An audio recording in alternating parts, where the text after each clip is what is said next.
Bonjour à tous, bienvenue avec nous ce soir pour ce webinaire sur le thème de comment aider les ados à gérer le stress. Avec nous pour en parler, Gilles Paillet. Bonjour Gilles. Bonsoir à tous. Donc Gilles qui est l'auteur de Stop au stress, un livre donc publié aux éditions Magenta, qui donc s'adresse aux adolescents et dont on va vous en parler plus longuement ce soir. Je suis Herminie Baudry, chargée de communication chez Magenta Éditions, et je suis en compagnie de ma collègue et éditrice Mathilde Chabert.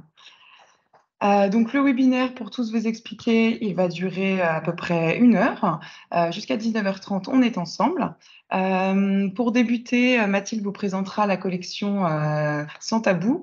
Et puis ensuite, on entrera dans le vif du sujet avec Gilles. Si vous avez des questions, bien sûr, n'hésitez pas à nous les poser dans le chat. On y répondra. Voilà, l'idée, c'est que cette rencontre soit le plus interactive possible. Donc, si vous voulez nous faire part de vos questions, mais aussi simplement de remarques ou de réflexions. Toute participation est la bienvenue. Donc, bienvenue aux nouvelles personnes qui viennent d'arriver. Mathilde, je te laisse présenter la collection. Alors, tout d'abord, Sans tabou, c'est une collection de livres pratiques pour les adolescents de 11 à 15 ans, donc pour les collégiens, sur des sujets qui les préoccupent. L'idée vraiment principale de cette collection, c'était de répondre à toutes les questions un peu tabous que les ados n'osent pas poser à leurs proches. On a déjà 5 titres qui sont aujourd'hui disponibles en librairie. Avoir confiance en moi de Ludwig Artus, dont vous voyez la couverture. Stop au stress de Gilles Paillet, dont on va parler ce soir ensemble. L'amour, la sexualité, on s'en parle de Suzanne Joly. Miam, bien manger sans me prendre dans la tête de Sylvie Bulot.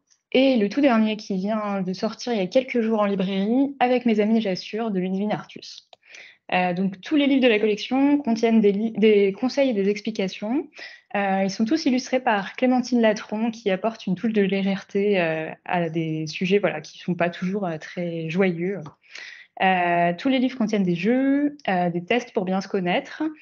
Et surtout, je dis surtout parce que c'est la rubrique Que préfèrent les ados, des témoignages d'autres ados qui vont apporter leur expérience. Je voulais vous montrer d'ailleurs des témoignages. Voilà, donc là, vous en voyez 3 issus du livre de Gilles, Stop au stress. Donc ça peut être sur des questions assez spécifiques, comme est-ce que tu remets au lendemain les choses que tu dois faire, ou est-ce que tu es stressé par les cours, ou sur des questions un peu plus générales, par exemple, qu'est-ce qui te stresse le plus dans le cas du stress. Les ados, en tout cas, apprécient beaucoup cette rubrique des témoignages. Comme vous le verrez quand on fera défiler les pages, c'est une maquette qui est très dynamique, aérée, avec beaucoup de couleurs, des illustrations. On a voulu la plus attrayante possible pour des ados. Donc, ce sont des livres qui sont accessibles, y compris pour des ados qui ne sont pas forcément de très grands lecteurs par ailleurs. Et ce sont aussi des livres dans lesquels on peut écrire. Donc il y a des lignes pour écrire. On a voulu que les ados puissent aussi réfléchir par eux-mêmes, qu'ils puissent vraiment s'approprier les différents livres. Donc pour revenir au sommaire de Stop au stress, donc le livre qui nous occupe aujourd'hui, c'est un livre qui est un petit peu singulier dans la collection de par sa structure. Les 2 premiers chapitres sont consacrés aux causes et aux conséquences du stress. Donc c'est la partie que j'appellerais un petit peu diagnostic, où on va se demander un petit peu ce qui nous stresse. Ce qu'on verra ce soir, c'est que les causes et les conséquences du stress peuvent vraiment varier suivant les personnes. Donc l'idée, c'était dans les premiers chapitres d'amener l'ado à s'interroger un peu sur ce qui le stresse lui en particulier, en fait. Donc on peut voir, je vais passer là-dessus. Merci. Donc le premier chapitre, comprendre le stress avec les différentes causes du stress. Et ensuite, du coup, on peut passer là-dessus. Merci. Le chapitre 2 avec qu'est-ce qui me stresse. Donc l'ado peut remplir de quoi il a peur, quand est-ce que ça se produit, avec quelle personne, s'interroger un peu sur les situations précises dans lesquelles il ou elle ressent du stress. Et ensuite, les chapitres suivants sont des chapitres plus pratiques avec des exercices. Donc Gilles propose différentes techniques que l'ado peut mettre en place pour apprendre à gérer son stress. Donc là encore, il n'y a pas de méthode miracle, ce serait faux de penser le contraire. Il n'y a pas de méthode qui va marcher pour absolument tout le monde. L'idée, donc, c'était que l'ado puisse expérimenter différentes techniques, différents exercices et voir ce qui lui convient le mieux. Donc, il est possible absolument de piocher dans le livre les chapitres ou les exercices qui nous intéressent. Il a été conçu pour ça, qu'on puisse le lire sans que ce soit de manière linéaire du début jusqu'à la fin. Donc, parmi les techniques proposées par Gilles, dont on va parler ce soir, on trouve la technique de respiration. Donc là, vous pouvez voir la respiration karaté qui plaît pas mal aux ados qui ont beaucoup d'énergie, qui cherchent à se défouler un peu. On peut voir aussi par des exercices de respiration la cohérence cardiaque, que moi j'aime beaucoup à titre personnel parce qu'on peut le faire à peu près n'importe où et n'importe quand, donc c'est assez pratique, ça ne demande pas forcément de temps ou de matériel particulier. Il faut juste voilà, avoir quelques secondes, quelques minutes à y consacrer, donc c'est assez efficace. Et on a aussi des exercices de méditation, donc là vous pouvez voir la méditation gustative, donc l'idée ça va être de se concentrer sur les sensations quand on va déguster un aliment plutôt que de manger un peu mécaniquement ou en faisant autre chose, comme on peut le faire. Et on a aussi un chapitre qui est consacré à la technique de la préparation mentale, dont on pourra peut-être dire quelques mots tout à l'heure.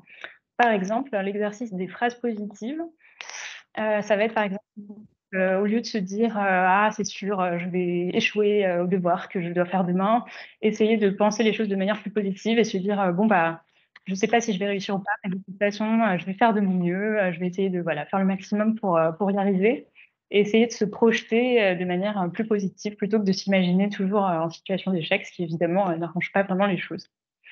Et enfin, dans le dernier chapitre, on a des rituels. Donc un chapitre aussi très intéressant et assez facile à mettre en œuvre. En fait, l'idée, c'est qu'on a tendance à toujours attendre le dernier moment pour se dire oh là là, cet événement me stresse, mais on attend la veille de l'événement stressant pour s'en préoccuper. En fait, c'est pas la technique la plus efficace finalement d'attendre le pic de stress pour agir dessus. C'est voilà, beaucoup plus efficace d'essayer de se donner une petite routine pour gérer le stress. En fait, on en reparlera sans doute tout à l'heure. Voilà, donc on a des exemples de situations stressantes pour les ados. Ça peut être un devoir sur table ou un exposé dans le cadre du collège, mais ça peut être des situations plus quotidiennes. Par exemple, le fait d'avoir une mauvaise nouvelle à annoncer à ses parents, on ne sait pas trop comment faire et ça peut être assez stressant. Donc là, on a des petits conseils sur ce qu'on peut faire quelques jours avant, la veille de l'événement et le jour J. On a voulu absolument voilà, traiter ce sujet parmi les premiers dans la collection parce que bah, c'est quelque chose voilà, qu'on n'apprend pas au collège, même si on se retrouve face à des situations stressantes régulièrement. C'est pas du tout quelque chose qui est enseigné la gestion du stress, donc on trouvait que ce serait très utile pour les ados d'avoir un petit mode d'emploi sur comment faire pour gérer son stress. Donc Gilles, quand tu as commencé à travailler sur le livre, tu as interrogé plein d'ados pour savoir un petit peu quelles étaient les situations qui les stressaient le plus. On pourra revenir dessus. Et voilà, tu as vraiment fait un bel effort pour adapter toutes les situations à des choses qui parlent aux ados, qui font partie de leur quotidien. Même si les techniques marchent aussi pour les adultes, hein, d'ailleurs. La méditation, la respiration, ça peut marcher aussi pour des plus grands. J'ai eu des retours d'ailleurs de professeurs qui utilisent certains exercices avant les contrôles pour favoriser la concentration de leurs élèves. Donc ça marche dans différents cas en tout cas. Alors pour commencer, Gilles, est-ce que tu pourrais en quelques mots te présenter? Alors oui, merci d'abord pour cette présentation du livre. C'est toujours pour un auteur oui, émouvant et intéressant de voir la présentation de ses propres ouvrages, mais par quelqu'un d'autre. Donc merci Mathilde. Alors j'ai un parcours, moi, qui est celui tout d'abord d'un papa. Je suis l'heureux papa de 3 enfants. Alors maintenant, ils sont grands, hein, c'est 3 jeunes adultes. Mais les années adolescentes sont pas très loin. Ils ont 20, 23 et 25 ans.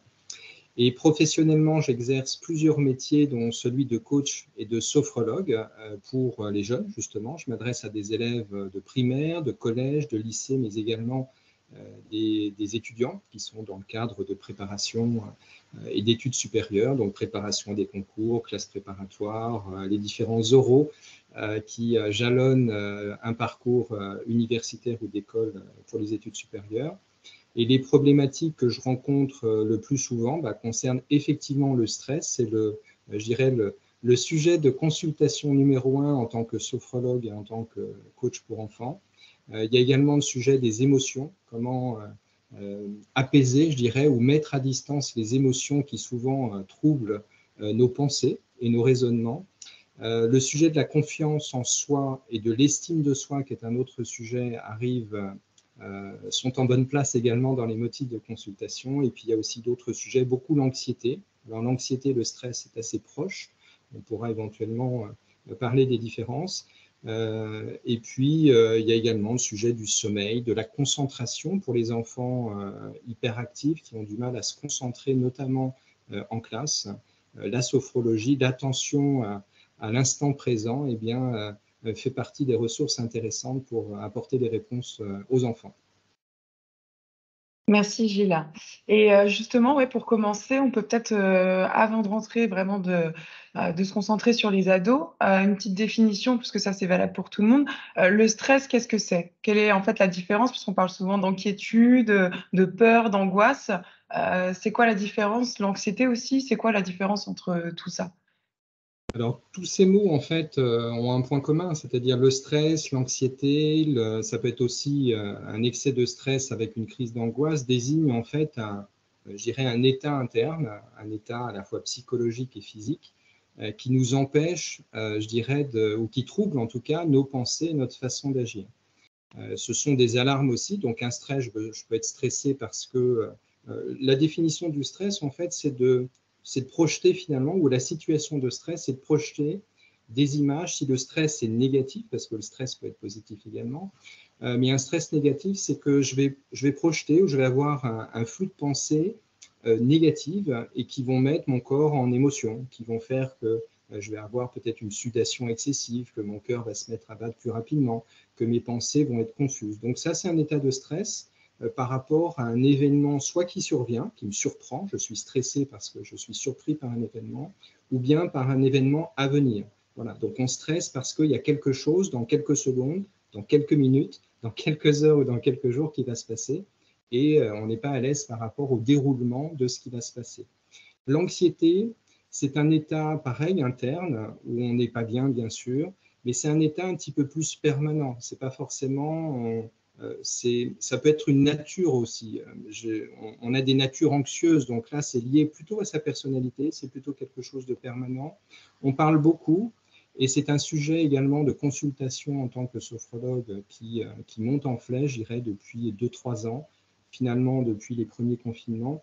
On parle beaucoup d'éco-anxiété. Il y a des jeunes qui sont inquiets, mais inquiets de façon un peu permanente. Ce n'est pas un stress qui survient lié à un événement, c'est une inquiétude pour l'avenir.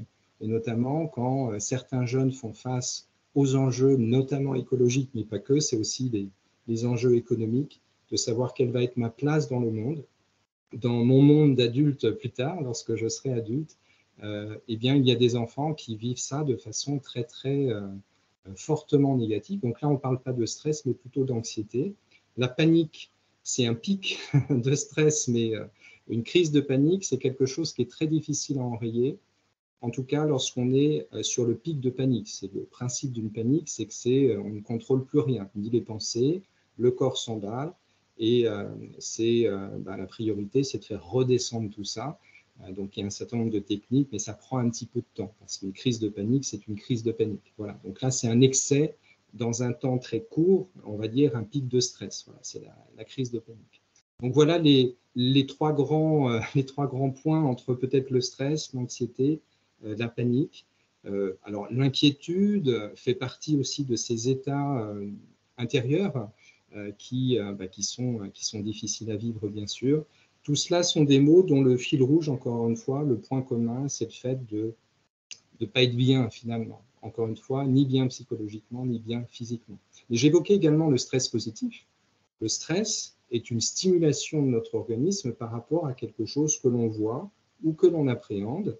Et je peux avoir un état de tension interne qui me pousse à la performance, qui me pousse à la motivation, qui me pousse à la ténacité, qui développe peut-être en moi des facultés de résilience, c'est-à-dire ma capacité justement face à un événement qui en apparence pourrait me stresser négativement ou me stopper carrément parce que j'aurais tellement peur que je n'aurais pas envie de m'engager dans cette action. Eh bien, la façon dont mon cerveau est fait, ma posture mentale peut faire que mon stress est positif et qu'au contraire, ça va plutôt décupler mes capacités à agir et à penser plutôt que de les inhiber. Donc ça, c'est la grande différence. entre le stress positif qui va plutôt exacerber mes qualités, mes compétences, mes aptitudes, et le stress négatif, au contraire, qui va plutôt les diminuer. Et tout l'enjeu de la gestion du stress, tout l'enjeu de ce bouquin, Stop au stress, c'est de donner une soixantaine, il y a à peu près une soixantaine d'exercices. Je faisais le calcul, Mathilde, quand tu présentais la structure du livre. En fait, les 48 premières pages sont des pages, on va dire, de cadrage de sujet. Qu'est-ce que le stress? Quelles sont les conséquences du stress? Quelles sont les origines du stress? Ça fait 48 pages. Sur 180 et quelques, c'est exactement 25% de, comment dirais-je, de diagnostic, ce que tu appelais le diagnostic. Et c'est 75% d'exercices. Ce bouquin, Stop au stress, c'est 75% d'exercices, avec l'idée que dans la soixantaine d'exercices et de postures qui sont proposés, eh bien, votre enfant, si vous êtes parent, ou vos élèves, si vous êtes professeur, ou les deux à la fois si vous êtes parent et professeur, eh bien, ces enfants puissent piocher l'exercice ou les 2, 3, 4, 5 exercices sur les 60 qui lui conviennent. Voilà, tous les exercices ne conviennent pas à tout le monde. C'est pour ça que l'idée, c'était plutôt de donner une bibliothèque d'exercices, de guider un peu les enfants en fin de livre avec ces propositions qui sont des propositions dans telle situation. Je suis la veille d'un DST, d'un devoir sur table ou d'un oral pour les études supérieures, ou si on reste sur le collège, d'un oral en 6e, en 5e, en 4e, en 3e. Qu'est-ce que je peux faire comme rituel entre à H-24 ou à J-7, c'était à 7 jours avant, un petit peu chaque jour, la veille au soir pour favoriser mon sommeil, le matin, si par exemple mon oral est à 11h du matin, qu'est-ce que je fais entre le réveil, mon réveil, peut-être vers 7h30 ou vers 7h si j'ai cours à 8h, et puis 11h, l'heure de mon oral. Qu'est-ce que je peux faire comme exercice tout simple? Alors, il y a des exercices qui sont des exercices qui peuvent s'inscrire dans le temps, encore une fois, plusieurs jours avant. Et puis, il y a des exercices que je propose qui peuvent être faits en 10 secondes, 15 secondes, 20 secondes. Lorsque votre enfant est en rang dans le couloir juste avant de rentrer dans la classe, un petit exercice de respiration tout simple, un petit exercice d'attention au pas, aux zones de contact de ses pieds sur le sol, va le recentrer dans une espèce de bulle de concentration, d'attention à son corps. Et pendant qu'il fera l'exercice, eh bien, il ne fera pas monter le stress. C'est l'intérêt de tous ces exercices qui sont logeables quelques semaines avant quelques secondes, pardon, ou quelques semaines aussi avant les événements, et qui permettent vraiment de mettre à distance cette machine un peu qui s'emballe parfois quand on est fortement stressé par rapport à des événements. Merci Gilles, au moins c'était bien de refaire le point pour comprendre tout ce que ça représentait le stress. Et pour les ados, parce que souvent on imagine les ados comme des êtres très nonchalants, qui se fichent de tout, mais comment, justement, quels sont les symptômes du stress? Comment est-ce qu'un parent ou un enseignant peut repérer chez un ado, un jeune ado, le stress? Alors, c'est vrai que certains ados peuvent être nonchalants, mais ce n'est pas parce qu'un ado est nonchalant qu'il n'est pas stressé. Ça, c'est important à comprendre. Et puis, les ados nonchalants, il y en a, mais ce n'est pas forcément la majorité non plus. Je dirais, si je regardais mes 3 enfants, il y a un nonchalant sur 3. Les 2 autres n'étaient pas spécialement nonchalants. Et alors, les facteurs pour repérer, c'est évidemment... alors, il y a des stress, ça dépend comment vous l'exprimez, mais vous pouvez d'abord, un enfant peut le verbaliser, la veille d'un DST, d'un examen ou dans la semaine qui précède, vous voyez un changement d'attitude, un visage peut-être plus fermé, peut-être la verbalisation aussi de votre enfant qui vous dit « oh là là, j'ai ça à faire, je ne sais pas si je vais réussir, ou c'est sûr, je vais me planter, etc. » Donc ça, c'est facile, puisqu'il le verbalise. Mais sinon, peut-être l'isolement, peut-être le visage plus tendu, peut-être... à table, il est à table et puis il veut quitter absolument pour rejoindre sa chambre avant la fin du repas ou autre parce qu'il se sent stressé. Il a besoin de temps justement pour préparer ou pour réviser ou pour justement faire ce qu'il n'a pas fait jusqu'à maintenant. Ça peut être ça, voilà, ce sont des, des manifestations de bon sens. Un isolement également peut être un facteur révélateur d'un stress, mais pas forcément. Après, les symptômes que je vous donne, ils peuvent convenir pour le stress, mais ça peut révéler bien sûr autre chose. Je dirais tout changement de comportement, l'isolement, le visage tendu ou une attitude moins communicante peut révéler un stress. Voilà. Et en tant que parent, c'est vrai que c'est intéressant évidemment d'être attentif à la façon dont nos enfants se comportent. En tant que professeur, on sait très bien en tant qu'enseignant que les DST, lorsqu'on doit parler devant la classe, et encore pour la plupart des élèves, l'exercice oratoire qui consiste à parler devant une classe, c'est stressant pour la quasi-intégralité des enfants, y compris ceux qui sont tête de classe. Ce n'est pas si simple que ça.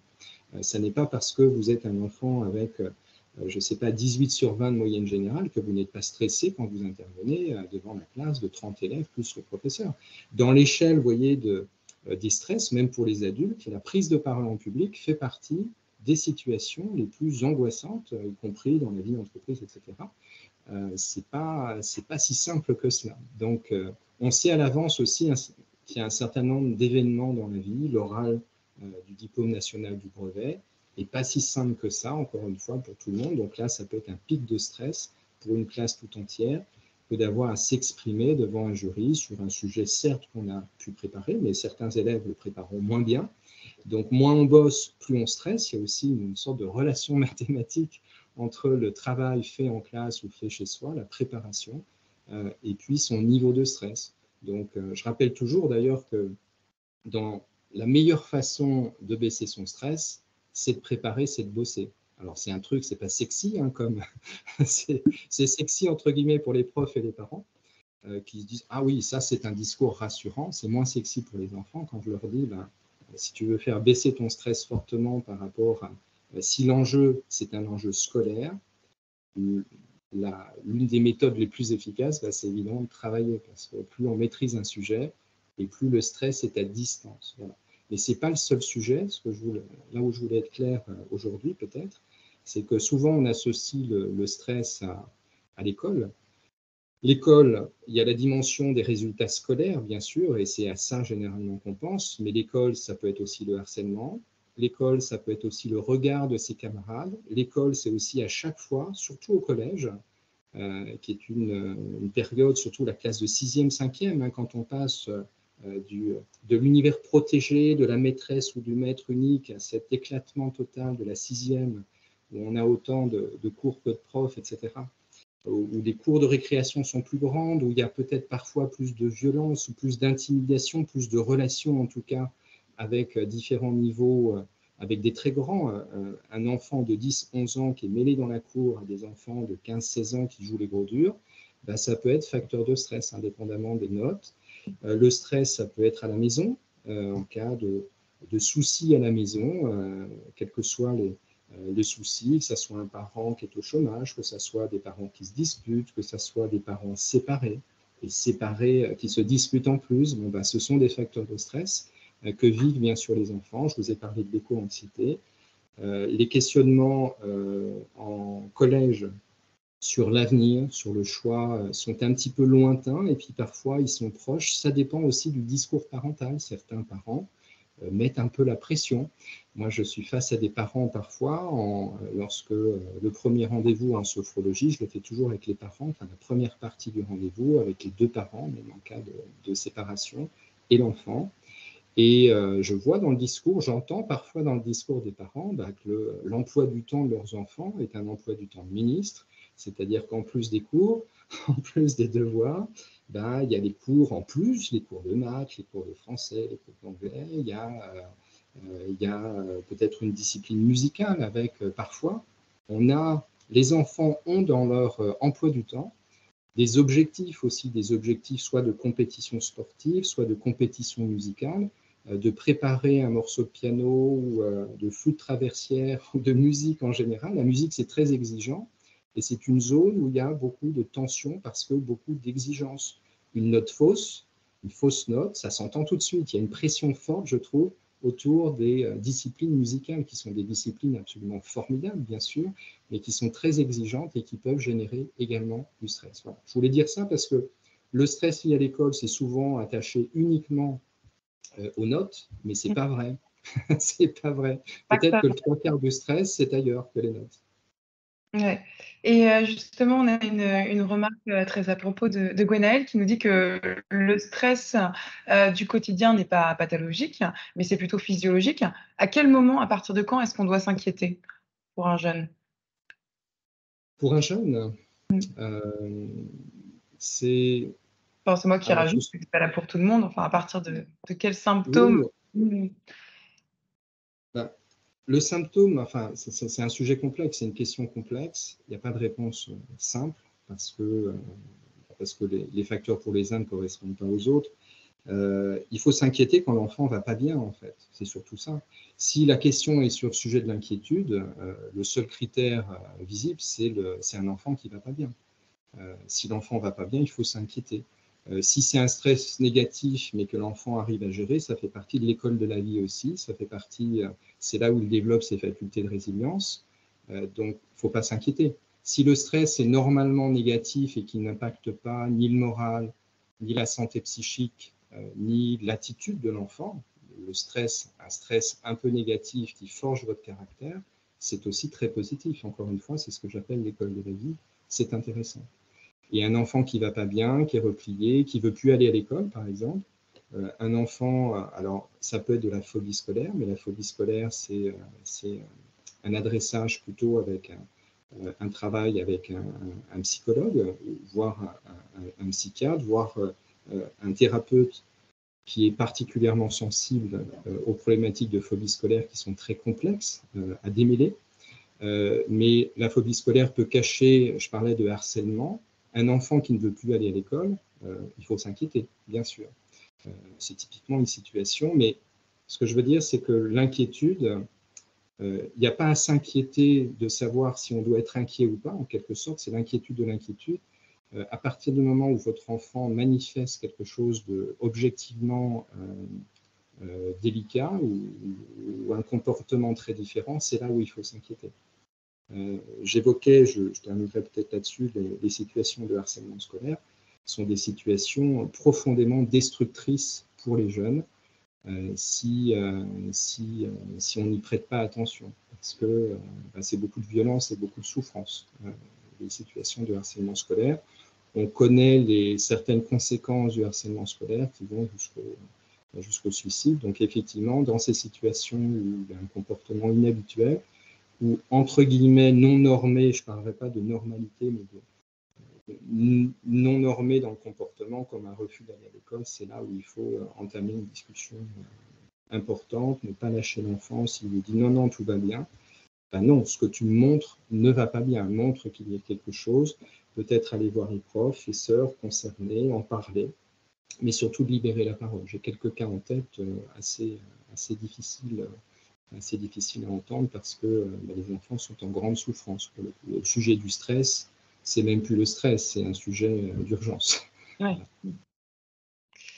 Et en tant que parent, en fait, quel est le rôle des adultes pour justement accompagner les ados stressés? On va parler tout à l'heure des exercices que toi tu proposes, mais je pense que ce qui intéresse aussi beaucoup les personnes qui nous suivent, les participants ce soir, c'est de savoir qu'est-ce qu'eux peuvent faire pour accompagner leur enfant qui stresse.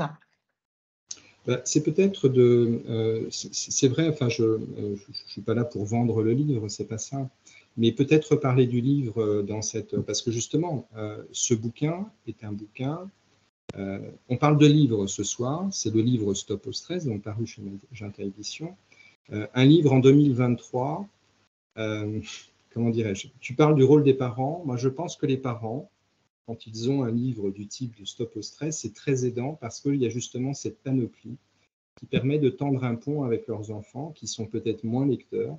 C'est la problématique aujourd'hui en 2023 d'éditer des livres, sachant que les enfants, évidemment, sortis du smartphone, c'est compliqué de leur faire lire un livre, pardon. Donc, moi, si je devais donner un conseil, Herminie, sans partir dans des grandes dissertations sur le rôle des parents, etc., ce n'est pas mon rôle, j'ai ni cette légitimité, ni cette compétence pour dire quel serait le rôle d'un parent vis-à-vis de ça. En revanche, dans ce bouquin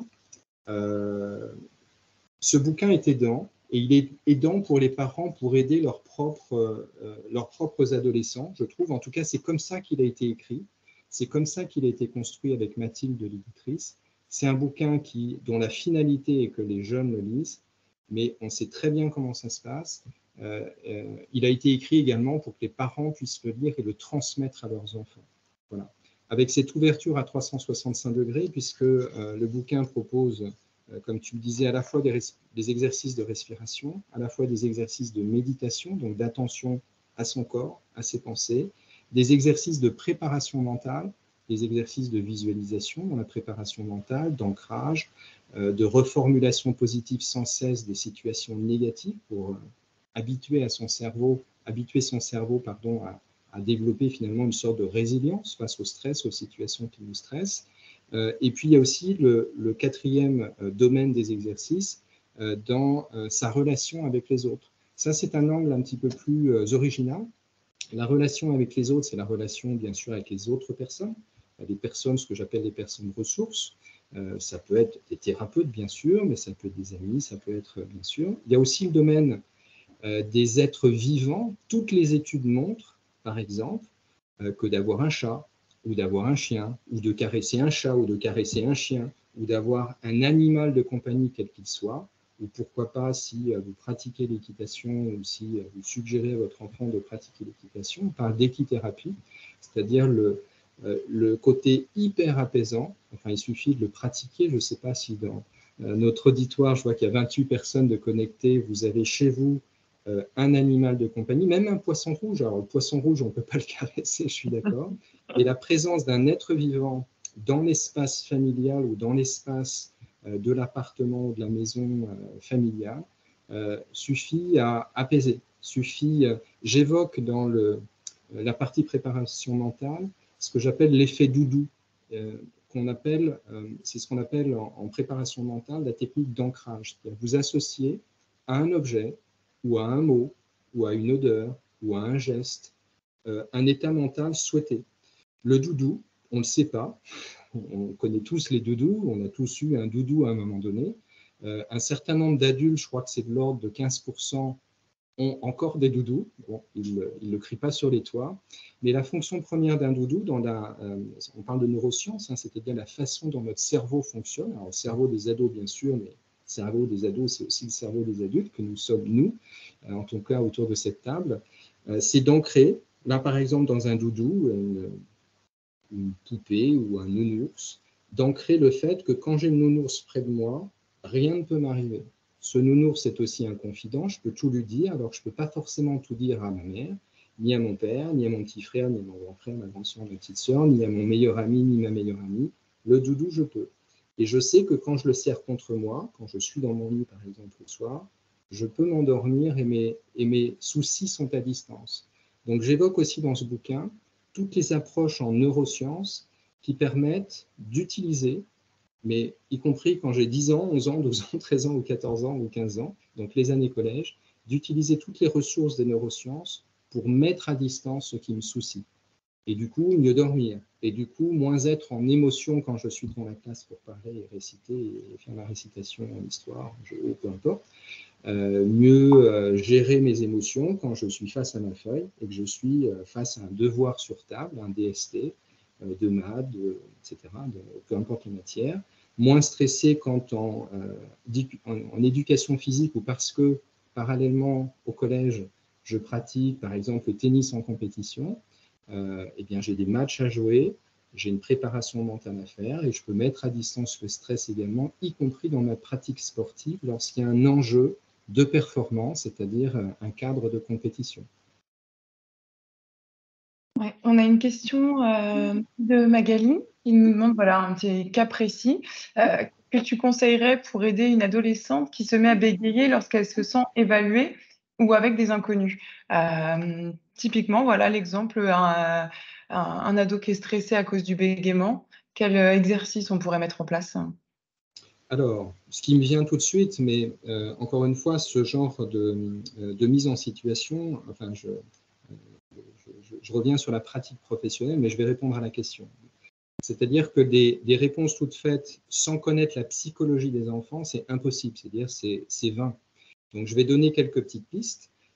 mais en consultation, et juste pour comprendre quel est le métier et le fondement, je dirais, professionnel que d'être sophrologue dédié aux enfants, dédié à la psychologie des enfants, c'est que je ne sais jamais à l'avance, et c'est au fil des séances, c'est toujours des thérapies courtes, hein, c'est 5-6 séances maximum, en tout cas dans ma pratique, j'arrive assez rapidement, mais c'est au fil des séances, à comprendre comment le jeune qui est face à moi fonctionne. Est-ce qu'il est auditif? Est-ce qu'il est visuel? Est-ce qu'il est rationnel? Est-ce qu'il est créatif? Etc. Donc de comprendre assez rapidement pour le guider vers des exercices qui lui iront plus facilement que d'autres exercices. Là,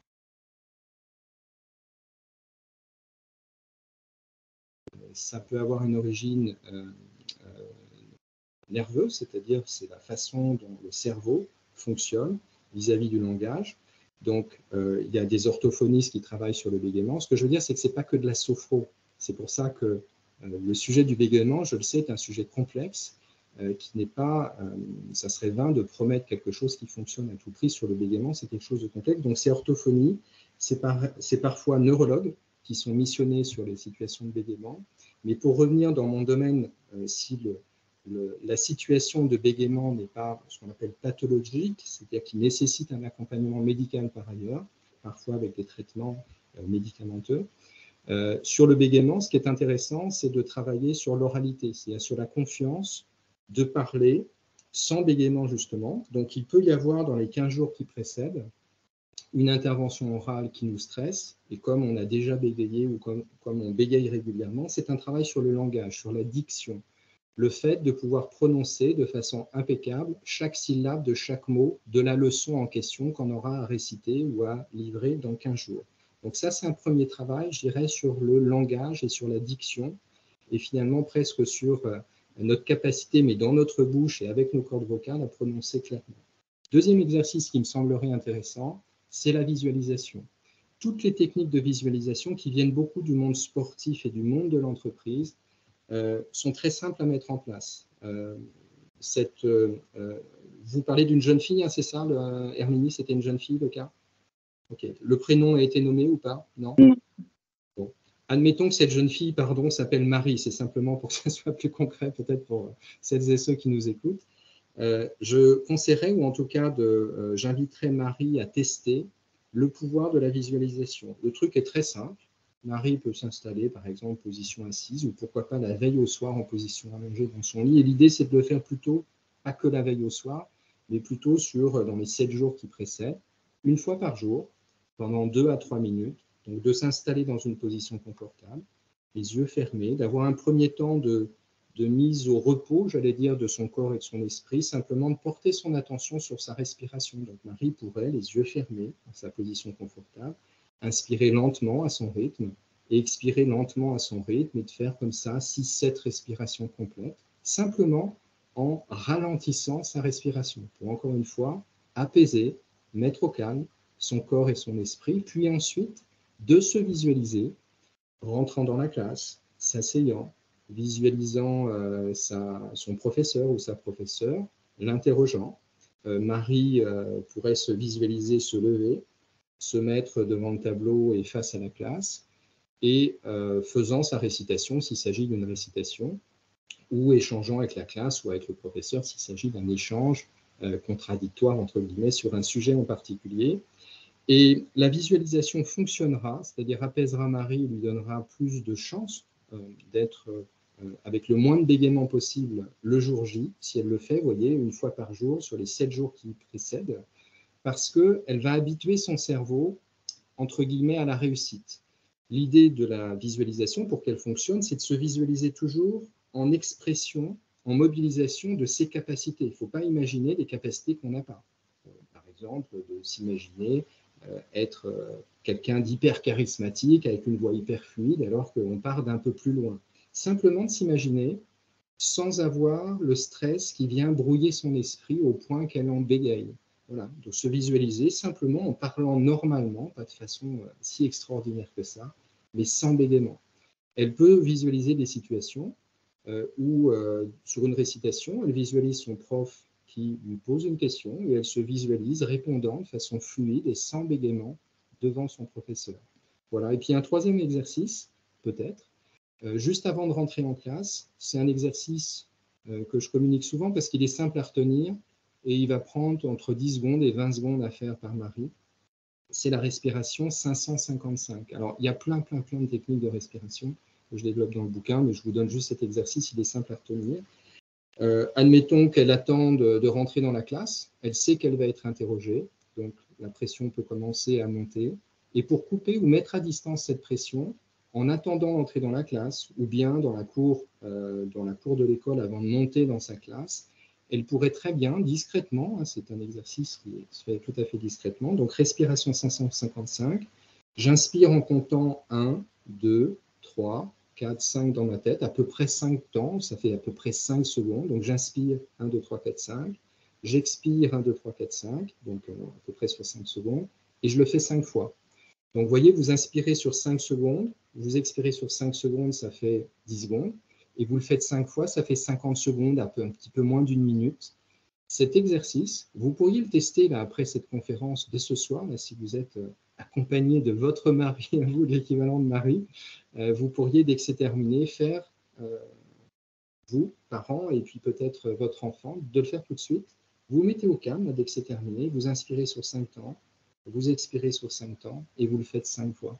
Voilà. Ça, c'est un exercice qu'on peut loger, vous voyez, dans les secondes qui précèdent. Cet exercice pourrait être utilisé une fois dans la classe aussi. Vous n'êtes pas encore passé, vous savez que vous êtes peut-être passé, alors ce n'est pas au début du cours, parce que le professeur fait l'appel, le professeur rappelle un certain nombre de choses, et puis vous savez que vous passez en fin de cours, parce que tous ceux qui passent au tableau, entre guillemets, passent en fin de cours, et puis vous approchez du moment fatidique, et puis peut-être 5 minutes avant, ou même 1 minute avant, vous allez faire cet exercice. Il se fait les yeux ouverts, vous êtes assis, personne ne verra que vous respirez en comptant jusqu'à 5. C'est invisible, et ça apaisera, j'allais dire, votre cœur, votre corps, votre esprit, et un esprit apaisé peut mettre en condition pour moins bégayer ou ne pas bégayer. En tout cas, ça fait partie des ressources positives que vous pourriez mettre dans un rituel anti-bégaiement, entre guillemets. Mais avec toutes les précautions que j'ai dites en introduction, le bégaiement, c'est quelque chose de particulier. Oui. On a une autre question de Sarah qui nous demande cette fois-ci en tant qu'enseignant. Le contexte environnemental semble aggraver les symptômes du stress parce que lorsqu'on est enseignant dans un cadre collectif, qu'est-ce qu'on peut faire pour aider des adolescents stressés, inquiets, alors qu'ils sont dans un milieu défavorisé, un territoire enclavé, qui sont sollicités entre 7h et 17h en cours avec 1 heure de transport scolaire, donc ça se rajoute.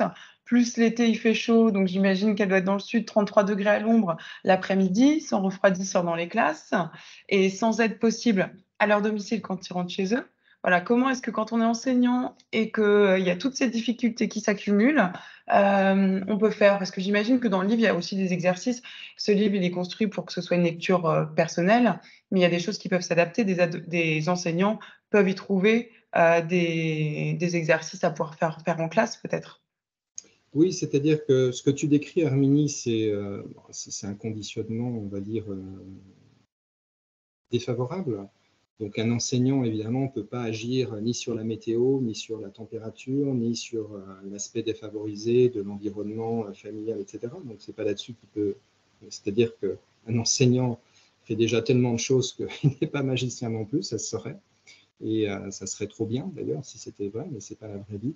La seule façon d'agir, c'est de créer, en tout cas en classe, un contexte favorable à l'écoute, favorable à la concentration, favorable au fait. Je vais donner juste un exercice, puisqu'il se trouve que je travaille, donc j'habite en région parisienne, et je travaille avec bénévolement d'ailleurs, je donne une centaine d'heures par an, avec 2 collèges et un lycée. Et avec les professeurs, justement, on co-construit des exercices, donc notamment tirés du bouquin. Donc chaque professeur peut prendre le bouquin comme sujet d'exercice. Par exemple, sur un DST, donc on a co-construit un certain nombre d'exercices, mais je prends l'exemple du devoir sur table, qui est une épreuve stressante pour aller au moins 50% de la classe, ou en tout cas avec un enjeu, puisque c'est un devoir sur table qui va être noté, etc. Et vous avez 20 minutes, 30 minutes, ou même les 50 minutes de cours pour faire ce DST. Et avec un certain nombre de profs, ceux qui sont partants, c'est-à-dire ceux qui ont pigé que c'était juste intelligent que de faire ce genre d'exercice, plutôt que de n'être, entre guillemets, que prof et que de délivrer la matière au sens de l'éducation nationale. Les profs, je dirais partenaires, ceux qui ont compris ça, on fait un exercice qui peut durer 30 secondes à 1 minute. Imaginez un DST, un devoir sur table de mathématiques, qui mettent en émotion un certain nombre d'élèves. Il suffit qu'il y en ait, je ne sais pas, un seul concerné par ça, mais il y en a plus qu'un sur un DST de maths. Et plutôt que tout de suite de donner la feuille avec les exercices et puis d'enchaîner, les professeurs partenaires, on a développé cet exercice-là. Donc, distribuez pas la feuille. Leur demande à chaque élève de poser les pieds par terre, de poser les mains ou les avant-bras soit sur la table, soit sur les cuisses, sur les jambes. Donc, une position confortable et sans tension, donc sans jambes croisées. Leur demande de fermer les yeux. Leur demande de faire 3 inspirations. Alors, c'est guidé par la voix du professeur. Donc, moi, je forme ces professeurs à ça. J'assiste au début.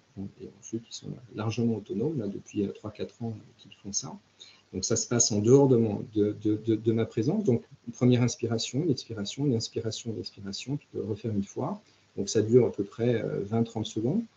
Et ensuite, les profs expliquent. Donc là, on apaise le corps et l'esprit juste avec ces 3 respirations complètes, au calme, avec un temps d'inspire long et un temps d'expire long. Et ensuite, il leur rappelle le sujet du DST. Voilà. Aujourd'hui, on va voir, alors il n'y a pas de sujet en maths qui me viennent comme ça, parce que j'ai un peu oublié ce qu'on faisait en classe de 6e, par exemple, mais un sujet, je ne sais pas, sur les équations, admettons. Donc, je suis prof de maths. Pendant 20-30 secondes, je vous fais respirer les yeux fermés. Et ça devient une habitude, et les enfants, ils adorent. C'est ça qu'il faut dire, c'est que les enfants adorent ce genre d'exercice. La première fois, il y a peut-être un peu de sourire, un peu de rire, et puis après, ils comprennent que c'est très apaisant de faire ça. Et le prof vous dit, voilà, le DST du jour porte sur les équations. Et il va rappeler soit des noms, il ne va pas donner les réponses évidemment aux exercices, il va simplement, alors il peut rappeler une méthode, il peut rappeler des mots, il peut rappeler une démarche attentive, et ça dure 20-30 secondes, c'est à l'exercice. Il y a 30 secondes de mise au repos grâce à la respiration, de mise au calme de l'esprit et du corps, et il y a 30 secondes où il va donner quelques mots-clés ou le rappel d'une méthode, et ensuite il demande de rouvrir les yeux, et à ce moment-là seulement, il distribue le sujet du DST, de maths, d'histoire, de géo, de français, ou de sais-je, ou d'anglais, ou d'une autre matière. C'est tout bête, ce truc-là, cet exercice-là, ça dure 1 minute. Vous mettez au calme tout le monde plutôt que de stresser tout le monde en donnant directement la feuille. Voilà. Ça, c'est juste, selon moi, hyper pertinent de le faire. Ça ne fonctionne qu'avec les profs qui ont un peu cette sensibilité-là, c'est-à-dire qu'ils ne sont pas que des profs, finalement. Ils ont cette ouverture avec vraiment cette connaissance, finalement, de la façon dont nos cerveaux fonctionnent. On parle à nouveau de neurosciences. Hein. Ce n'est pas parce que ça concerne les enfants que c'est différent des adultes. Donc, voilà pour cet exercice, Hermine. Il y en a plein d'autres. Hein. Ouais. On a une autre question d'une autre personne. Là, il y a un stress qui s'exprime par de nombreux cauchemars de l'ado. Dans ce cas-là, est-ce que tu aurais des conseils? Si je comprends bien, en fait, c'est le fait de faire des cauchemars, voilà, ça révèle un stress. Mais est-ce qu'il n'y aurait pas des exercices, peut-être avant le coucher ou au réveil, pour se calmer à faire? Non, en fait, tu l'as dit toi-même, le cauchemar, c'est comme le cœur qui bat, c'est comme la sudation, c'est comme les pensées confuses. Simplement, il n'y a pas d'exercice anti-cauchemar, c'est ce que je veux dire. Ouais. C'est-à-dire qu'il faut comprendre la cause, c'est le principe. Donc ça, c'est l'approche psychologique, qui n'est pas l'approche de sophrologie. La différence entre la psychologie et la sophrologie, c'est que la psychologie va s'attacher aux causes, c'est-à-dire pourquoi j'ai peur au point de faire des cauchemars, alors que la sophrologie ne va traiter que les symptômes. C'est-à-dire si tu as peur, par exemple, je suis papa, mon enfant fait un cauchemar, il est en sudation, il est en panique, etc. Donc, je vais pouvoir, grâce à ma voix, grâce à un exercice de respiration, apaiser et faire en sorte que 5 minutes après, il se rendorme et qu'il ait quasiment oublié son cauchemar. Ça, c'est le pouvoir de la sophrologie. Par contre, une fois que j'aurai fait ça, je n'aurai pas traité la cause. Donc, si c'est une succession de cauchemars, le cauchemar révèle un conflit et une souffrance. Donc il faut comprendre quelle est la cause, donc quel est ce conflit et cette souffrance. Ce qui n'empêche que l'exercice, alors je redonne l'exercice 555, ou d'autres exercices, il y en a des exercices de respiration, je pense qu'il y en a une quinzaine dans le livre, sur les 60, il y en a forcément un qui pourra apaiser un enfant qui se réveille la nuit avec un cauchemar. Mais encore une fois, la sophro, c'est juste génial parce qu'on apaise, on met à distance les symptômes d'une peur, la traduction dans notre corps et dans notre cerveau d'une peur. Par contre, on ne résout pas du tout les causes. Là, c'est le champ de la psychologie. Donc, les professionnels indiqués pour ça, c'est plutôt les psychologues. Je dirais les psychiatres aussi, mais les psychiatres, c'est la version médicale de la psychologie. Donc, mais c'est le côté comprendre les causes. Ça doit être l'urgence. Si c'est un cauchemar une fois de temps en temps, c'est pas très grave. Ça fait partie du jeu d'être un être humain que de temps en temps, nos peurs nous impactent tellement au point qu'elles se révèlent avec un cauchemar parce que ce qu'on a vécu dans la journée, ben, ça se réveille lors d'un sommeil paradoxal, qui est la partie du sommeil pendant laquelle bien, les rêves, alors les rêves positifs ou les rêves négatifs, c'est un peu comme le stress positif et le stress négatif, ben, se révèlent. Voilà. Donc, ça, c'est lié. Les cauchemars sont quand même liés à un vécu. C'est ça qu'il faut comprendre. Un cauchemar, c'est finalement une trace d'une souffrance ou de quelque chose qui s'est passé, soit dans la journée, soit une semaine avant, soit un mois avant, soit parfois une année avant. C'est-à-dire un cauchemar, c'est voilà, quelque chose qui ressort. C'est ça qu'il faut comprendre. Et ça peut révéler quelque chose de grave comme quelque chose d'anodin. Hein. Ce n'est pas forcément grave que tu aies des cauchemars. C'est simplement la révélation, encore une fois, de quelque chose qui s'est passé. Il y a Gwenaëlle aussi qui intervient, qui nous dit qu'il y a quelques établissements scolaires qui proposent justement, on en parlait tout à l'heure des animaux, etc., des établissements scolaires qui proposent la présence d'un chien à l'infirmerie. Ouais. Qu'est-ce que tu en penses? Est-ce que toi, dans certains établissements où tu es intervenu, tu as déjà vu ça ou tu le préconiserais? Alors, je n'ai pas vu ça, mais j'en pense beaucoup de bien. J'en parle dans le livre et j'en ai parlé tout à l'heure du côté très apaisant des animaux en général. J'évoquais les animaux tout à l'heure. J'évoque également dans le livre, alors ne me prenez pas pour un zozo ou quelqu'un de très ésotérique, je suis quelqu'un qui a vraiment les pieds sur terre et qui cherche toujours des solutions concrètes dans la vie. Mais il y a aussi l'approche, donc la réponse à la question, c'est que j'en pense beaucoup de bien. Faut juste faire attention à la nature du chien. Il y a des chiens qui physiquement font plus peur que d'autres, même s'ils ne sont pas dangereux. Donc ça dépend d'un chien. Si vous mettez un Rottweiler à l'infirmerie, même si votre Rottweiler est un ange, enfin est vraiment une crème, etc., moi, ça va me faire peur.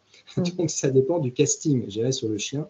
Le seul bémol, c'est le casting, c'est-à-dire si je rentre et que j'ai la trouille, c'est pas une bonne idée. Mais sur le principe d'avoir un animal de compagnie, mais je vous disais même un poisson rouge, c'est tout bête. Encore une fois, vous ne pourrez pas mais la simple présence d'un être vivant qui est sans jugement, qui est sans danger, c'est apaisant. Vous ne pouvez pas le caresser, certes, mais les autres aspects positifs de la présence d'un être vivant, pas d'un être humain, pardon, si j'ai dit être humain, comme un poisson, c'est super. Mais un chien, c'est encore mieux parce qu'on peut le caresser si le chien est gentil. Si vous mettez un Golden Retriever, qui sont des chiens adorables, hyper, ils ont le regard presque triste, on a envie d'être en empathie, de leur faire des câlins, c'est une super idée. Mieux sans doute que le Rottweiler. J'ai rien contre les Rottweilers, parce que si dans l'assistance, il y a des pros Rottweilers, ils vont dire « Mais vous dites n'importe quoi, j'ai le paillet, mon Rottweiler est super gentil. » Oui, mais bon, voilà, je mettrai quand même ce bémol-là. Oui, ce que j'évoque dans le livre, c'est aussi d'autres êtres vivants comme les plantes. C'est pareil, toutes les études montrent, et ce n'est pas que pour les adultes, c'est pour les enfants aussi. Vous donnez par exemple la responsabilité à un enfant de s'occuper d'une plante, ça a un pouvoir hyper apaisant.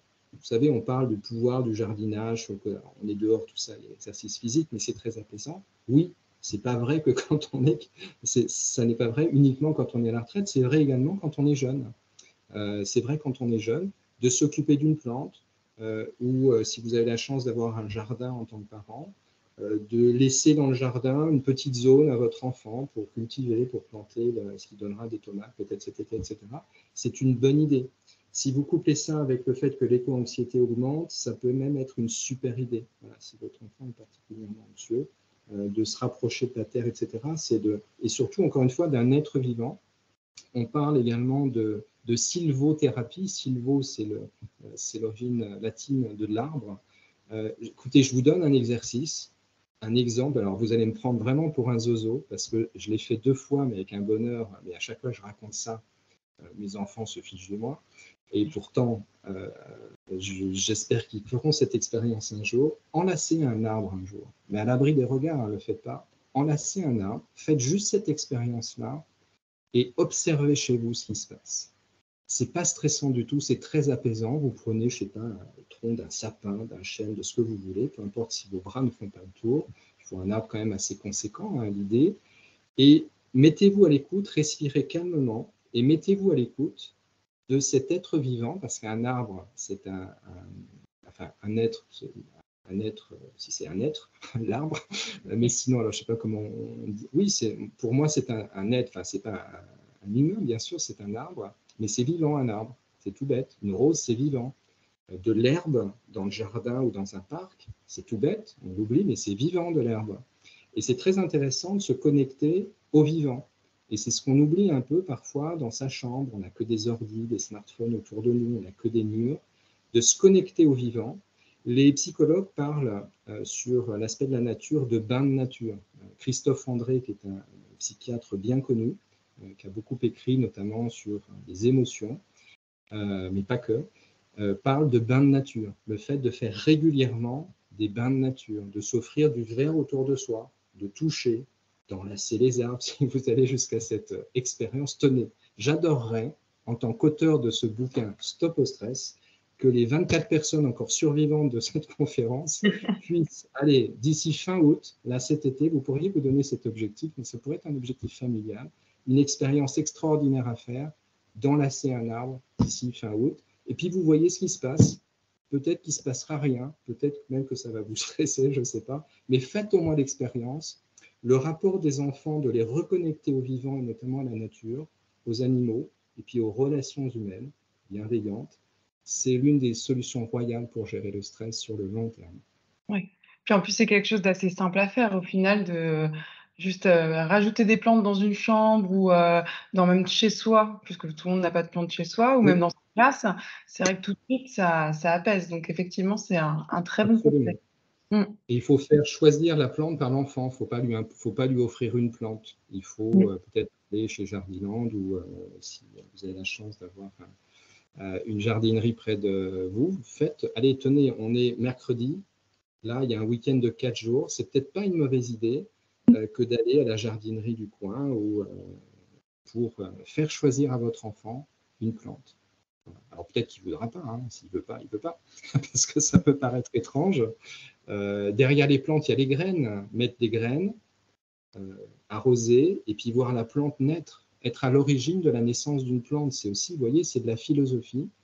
On se sent responsable et du coup, on devient responsable de sa plante. C'est tout bête, mais ça peut être une super idée. Voilà. Et vous voyez, on a brossé, alors le bouquin, il y a une 60aine d'exercices à 360 degrés. Il y a les plantes, il y a les animaux, puis il y a tout le reste, bien sûr. Mais l'idée, c'est que la plante va peut-être paraître ridicule pour votre enfant et du coup, ce n'est pas une bonne idée. Par contre, dans les 59 autres exercices, je suis sûr et certain qu'il y en a 3 ou 4 ou 5 qui lui conviendront. Bah, c'est sûr, oui, hein. Et justement pour les plantes, il y a quand même quelqu'un tu n'es pas seul, il y a quelqu'un qui fait déjà d'enlacer les arbres, pardon, avec des élèves lors des sorties d'école dehors et ça apaise tout le groupe. Donc tu n'es pas seul. Donc on arrive déjà à la fin, c'est passé très vite, mais en tout cas j'espère que tout le monde on a pu bien faire le tour des différents exercices proposés et vous en trouverez bien d'autres encore dans le livre de Gilles, donc Stop au stress, aux éditions Magenta. Il est disponible dans toutes les librairies, donc vraiment n'hésitez pas et si vous ne le trouvez pas, vous pouvez aussi le commander à votre libraire. Gilles, merci beaucoup pour ces échanges. Merci Mathilde. Et merci à Véro de nous partager la photo de son chien. C'est vrai que quelqu'un plus haut parlait aussi du cavalier King Charles. On en a aussi de temps en temps au bureau qui vient nous rendre visite et ça détend tout de suite. Donc c'est vrai que. Alors effectivement, ce chien-là dans l'infirmerie, je valide tout de suite. C'est un amour. Enfin, il a l'air d'être. On a envie de lui faire un câlin, ce chien-là. En tout cas, donc merci à tous. Si vous voulez donc nous suivre, nos actualités, nos prochaines sorties, donc pour le livre de Gilles et puis pour les autres livres de la collection, n'hésitez pas à vous abonner sur Facebook et Instagram, donc @magenta.édition. Nous organisons en fait cette conférence est organisée dans le cadre d'une série de webinaires. Chaque mois, on vous présente avec l'un de nos auteurs un titre, un sujet autour justement des questions qui préoccupent les ados. Donc le mois prochain, ce sera la question de la confiance en soi avec Ludivine Artus. Donc nous vous enverrons l'invitation bientôt. N'hésitez pas à noter la date du mercredi 14 juin pour le prochain webinaire. Une très bonne soirée à tous. Merci encore, Gilles. Et puis, à bientôt. Merci, À Gilles. bientôt. Au revoir. Au revoir.